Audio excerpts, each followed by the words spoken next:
Hi everyone, welcome back to Talkin' Soccer. I'm your host, Justin Horniker. Welcome back to today's Women's Champions League coverage. And just know that this channel only exists for the sole reason of tweeting unfortunate things before Georgia Stanway makes me regret all my decisions.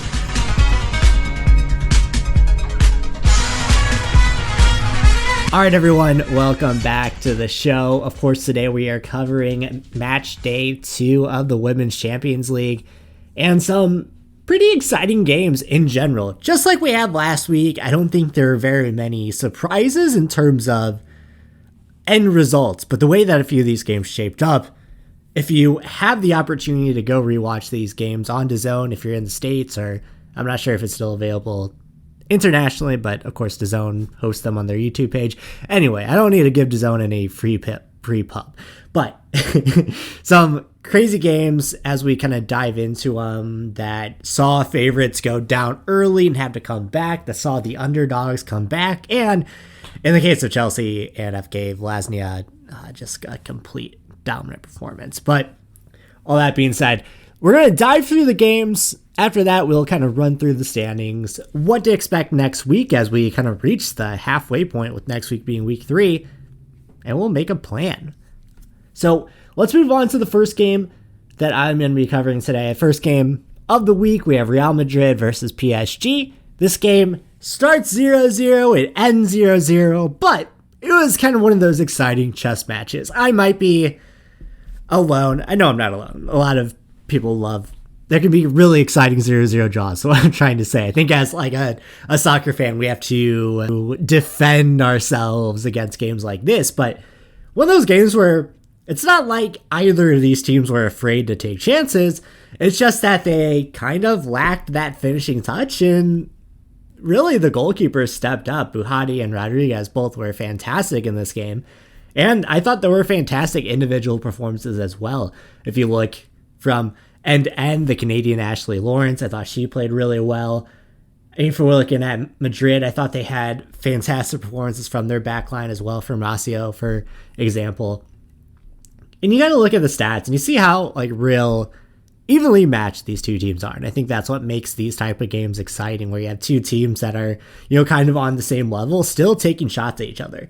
In the end, the shots are 13-14 in favor of PSG. So even though this game ends 0-0, it's not like there is just no attacking flourishes. It just, the end product wasn't there. And both these teams will have something to work on heading into next week. But I don't think anyone can be angry about the way this result ends up. So both teams pick up a point in that one. Moving on to the next game, we have XKN St. Pölten versus Roma. Roma ends up winning this one 4-3, but my friends, it was not that simple. After all, Pölten go up 1-0 in the first half from a penalty from Jasmine Eder. Just your straightforward penalties, but really putting Roma on their back heels after Roma came out and kind of controlled the start of this game. They forced Pölten into a lot of fouls early, picking up 2 yellow cards in the first 30 minutes. And then you move into halftime, up 1-0. Roma, definitely feel against it. Roma have been in great form in Serie A and in the Champions League lately. So, that they're feeling like they're being outplayed and they're feeling like they shouldn't be in this position. And then Rita Schumacher comes in and makes it 2-0 for Pölten and just really rocking Roma's world. Roma get a goal back from Elena Linari, and this is where the game completely goes off the rails. This is in the 75th minute. Linari makes it 2-1. Roma, 2 minutes later, get a penalty that they miss in the 77th minute, but luckily Valentina Giacchini is there to put back the rebound. So now, here we are, 2-2.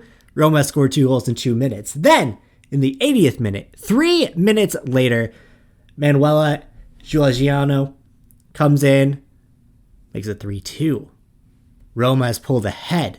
But that's not all. So in 10 minutes, they've scored 4 goals now as Paloma Lazaro puts in just a beautiful assisted goal from Giuliano again. And within 10 minutes, Roma have scored 4 goals after really pressing hard for a goal all game long. And then to even, throw another wrench into this thing, Pölten come back with a goal from Mikkel Hava. to make it 4-3 in the 89th minute. 2 late minute subs from Roma, and they're able to see this one out, but Polten were pushing again at the final minutes of this game. Roma have a lot to learn from this one. This was not an easy game for them. They made a lot of mistakes. They got themselves into trouble, and frankly, they're kind of lucky to come out this one on the other side. That being said, when you look at kind of the stats, Roma had 57% of possession to Polten's 43%. That definitely doesn't favor Roma in terms of how they want to play, and if they want to dominate the ball, they did not dominate the ball nearly enough. And then they drew 21 fouls from FK Polten, and that just wasn't enough to really convert until, those later stages in the game where they had to step up. Now, all that being said, they did step up, and good teams find a way to win even on bad performances. So that's one. Roma probably going to feel lucky that they escaped if they got on the other side, but you look at it, you say we got the result, you got 3 points, and you'd have a little bit of a short memory, especially when you're on the road too. I think sometimes, I know me personally, sometimes, especially in Europe, I do kind of discount away games, and I know that's kind of I don't think I put enough emphasis on it, especially when you're playing, 2 games a week, you're traveling intercontinental, and it's tough. It's tough on your body. It's tough to play in an unusual environment. I think we don't kind of put enough emphasis on that. And that's weird for me to say as someone in the States who follows MLS, who follows NWSL, and their tough travel schedules, that I think of Europe as such a smaller place geographically as in terms of kind of travel distances. I still don't, put enough emphasis on it. Even when you're kind of waking up in a new place, you're traveling, you're playing in a unknown environment for the most part, it's tough on an athlete. And maybe that's word of wisdom there. All right, enough tirade. Let's move on to Chelsea versus KF Lasnia. Of course, if you watched last week, you know the story about Kaylin Williams-Mosier, who 3 months ago was playing here in Kansas City for the KC Courage semi-professionally in the UWS. She is now starting goalkeeper for KF Lasnia, saving Sam Kerr goals. Well, saving some shots from Sam Kerr. Life moves at you fast. And ultimately, so get this out of the way. Kaylin Williams-Mosier did not have a great game this day, but what would you expect out of her? What would you expect out of the defense in front of them? Lasnia were always going to be outmatched in this game. The fact that Chelsea put 8 on them, frankly, should not be that surprising. But let's run through these goals because Sam Kerr went off. So it starts early. Sam Kerr in the 10th minute scores her first goal. Sam Kerr in the 37th minute scores her scores her second goal. Pernille Harder, in the 1 minute later, after Sam Kerr's second goal, comes in with their third. And that's the goal that kind of breaks Kaylin, I'm pretty sure. I mean, you're a goalie. You let in back-to-back goals. It doesn't feel good. You're playing in, just such a bigger environment than you're used to. Here in the second half, it gets started. So Chelsea up 3-0, and they're just running away with this game. In the 57th minute, Sam Kerr scores her third goal. And then in the 60th minute, Sam Kerr scores her fourth goal, throwing in a little bit of a handstand flip. Top-notch form, top-notch goals. So Sam Kerr scores 4 goals. It's now 5-0. Pernille Harder scores a second goal in the 72nd minute. Katarina Svidoka scores in the 78th minute to make 7-0. And then Pernille Harder scores in the 88th minute to make it 8-0. This thing was a runaway freight train of a game. All right, next game up, and this one is a little bit more straightforward. We have Slavia Prague against VfL Wolfsburg. Wolfsburg end up winning 2-0, and this game is very straightforward. Jules Brandt scores in the 11th minute. Arwa Pyre scores in the 76th minute, but 2 assists from Huth and just all the possession in the world. Wolfsburg have 70% possession to Slavia's 30%. And quite frankly, it was just one of those games where, like we said earlier with the Roma game and with the Chelsea game, Wolfsburg are just such a more talented team that if they come in, if they actually execute their game plan, they're going to win this game 8 out of 10 times. So the fact that this is kind of a dominant performance is good for Wolfsburg. And frankly, having this many teams at this stage of the Champions League and this run of form is exciting, even if it leads to some runaway games, because eventually those teams are going to have to face each other. Wolfsburg, just like some of the other teams that we've talked about so far, have won at least 5 games in a row. They're on a bit of an unbeaten streak in the Bundesliga, and frankly, they're looking good. So that's a little bit of a straightforward game. Let's move on to the next matchup. So FC Rosengard, this is the next day, the start of today, play Barcelona, and Barcelona end up coming away with the win. Maybe not quite as dominant as last week, but this is still a pretty good win for them, winning 4-0. I mean, 4-1. I mean, that's still pretty good, right? And one of those things where, like, we talked about this last week, Rosengard are no slouches. They're a very talented team. They have quality coaching. They have a quality setup, really. And Barcelona just have kind of, especially this particular makeup of this Barcelona squad, it's just, you feel like they have a mentality that is just unbeatable, which is interesting because you look at a couple of these teams and the way they play, and there's going to be a juggernaut of a matchup down the line. So let's get into these goals. Bamadi scores in the 30th minute and the 41st minute.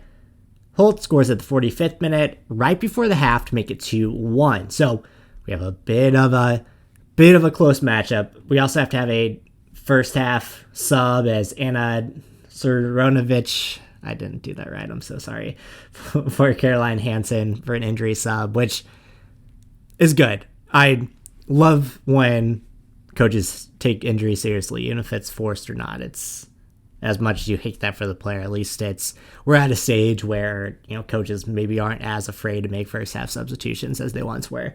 So moving on into the second minute, you have a yellow card from Jessica Wilk. Rosengard is starting to play a little more physical. They're starting to foul a little bit more, as Barcelona, they're really kind of turning the screws on possession, turning the screws on that level of intensity. Mariana Caldente scores the third goal to make it 3-1, and that's really kind of the icing on the cake. Caldente scores again in stoppage time to make it 4-1, but frankly, it's a pretty dominant performance from Barcelona. Hard to not like what you see from here. And honestly, this was a good game. It was physical both sides around. Even though Rosengard didn't have the quality and possession this day against Barcelona, they still were competitive and they're still intense in their play. And anytime you see that up against kind of a heavily favored opponent, you just love to see it. You love those players playing with no fear. So with that game out of the way, let's move on to Juventus versus Lyon. And Lyon, of course, losing last week, they're up against it now. And they're trying to kind of tread water until players come back from injury. And, they're lucky that they still have Lindsay Horan, because Lindsay Horan assisted the lone goal last week and scored the lone goal for Lyon this week as they tie Juventus 1-1. We had an own goal from Millard in the 52nd minute, and that's what ends up ultimately tying the game after that Horan goal. But Lindsay Horan, like I said, what would OL do without her? It's they've had a lot of injury issues. So this isn't to say that Olympique Lyon isn't a well-constructed team. They've just been unlucky with kind of the roster that they are currently running with. And you look at them and you see that they are struggling in ways that they weren't last season. And that really comes down to players not playing in the minutes that they are used to playing, players playing, slightly out of position in some cases, but quality still rises to the top. And anytime I can get a Lindsay Horan goal, I'm happy. All right. So both teams escape with 1 point. Moving on to Arsenal versus FC Zurich. Arsenal end up winning this one 3-1. I gotta tell you, Arsenal are just a buzzsaw of a team, and Chelsea, week 1 of the Women's Super League, for those of you that follow, Chelsea dropped points to Liverpool. And with how they are both playing right now, that first Arsenal-Chelsea matchup is just must-watch television. It should be on Paramount Plus, I think. So check that out if you have the means to check that out. But must-watch TV as Arsenal beat Zurich 3-1 in this game with goals from Knobs in the 38th minute, Hurtig in the 45th and the 78th. That 78th minute was an equalizer to answer to Puebel's 76th minute. So Arsenal will go up 2-0 in the first half. Kind of back and forth play. You get the sense that Arsenal kind of take their foot off the gas sometimes. And Puebel makes them pay in the 76th minute. Brings it within one. Then, of course, Lena Hurtig, just 2 minutes later, gets on the end of a ball from Stina Blackstenius, which, that's just such... every time I see that, I'm like, the story behind their last name. So, Stina Blackstenius, they tell the story every Arsenal game that you watch, but that her father, maybe grandfather, someone correct me down in the comments, essentially created the name out of thin air. So you gotta respect the hustle there. So anyway, she gets a beautiful assist on that third goal, make it 3-1 into the 78th minute. And although Zurich, again, this is another case of a team playing without fear against a stronger opponent, Zurich didn't really back down, and Arsenal was 72% of possession to Zurich's 28%, but even though they had 28 possession, they seemed comfortable. They had 2 big chances this game. You know, they had 8 total shots, so it wasn't like they were just not even getting offensive chances. They were able to, carve their way into Arsenal's possession and lure them in and attack on the counter. And that's how you beat a team like this that is so possession heavy, that is, maybe have the kind of talents upper hand, as you lure them in, and then if you have the quickness, if you have the speed to gain possession, make sure you're not wasting possession. And maybe some of that is kind of where Zurich's downfall is here. They're not very accurate with long balls, only 44% completion, 17% on their crosses, and that comes from Arsenal's defense as well. That's the thing, that you look at stats, sometimes you don't realize that those stats aren't a consequence of a player misplaying a pass all the time. Sometimes it's because the defender steps up and was able to kind of shield themselves from the ball carrier, and we look past that sometimes. So let's move on to the next game. Arsenal pick up 3 points. The game that I want to talk about today, Benfica versus Bayern Munich. This is a game where Benfica, of course, lose 9-0 last week. They are down bad, but in this game, they actually brought it to Bayern. They score first in the 42nd minute from Reisla in a game that, it wasn't like that first goal was out of nowhere. Benfica were kind of giving it to Bayern in this game. So they're up 1-0. And then going into the second half, you say, okay, it does seem like they compress their formation a bit, which is expected when you're up 1-0 and you lost 9-0 last week. So they compress the formation a little bit. And against the run of play, they get a second goal from Lacazette in the 59th minute. But this Bayern team has no quit in them, as Raul scores in the 67th minute after minutes of just heavy possession. But, it gets to the 80th minute, the 81st minute, the 82nd minute. You say, Benfica, that second goal from Lacazette seems to be the clincher. That is the all-important goal. And then Georgia Stanway steps up and just completely takes over the game.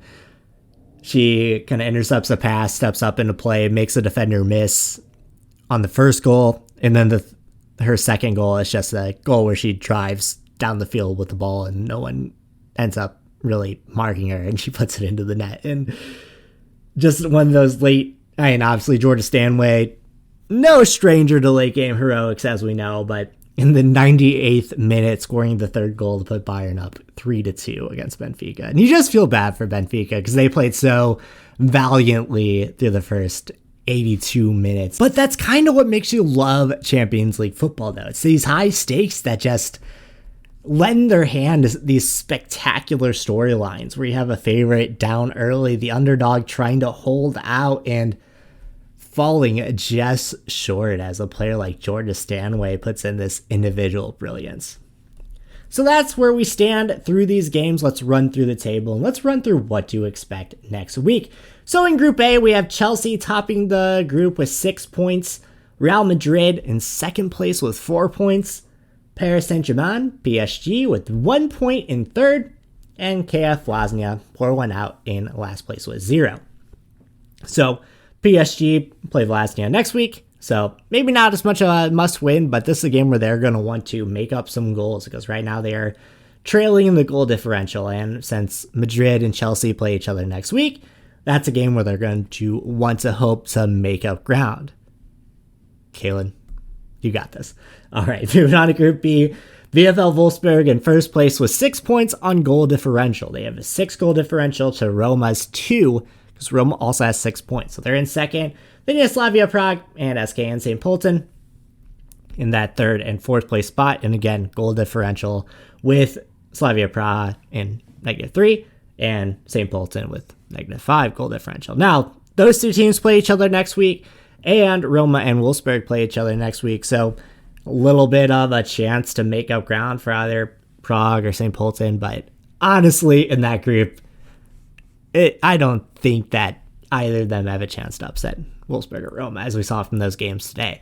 Moving on to Group C, we have Arsenal in first place with 6 points, Juventus in second place with 4 points, Lyon in third place with 1 point, and Zurich in last place with 0 points. Now, interestingly enough, Lyon and Zurich have the same goal differential.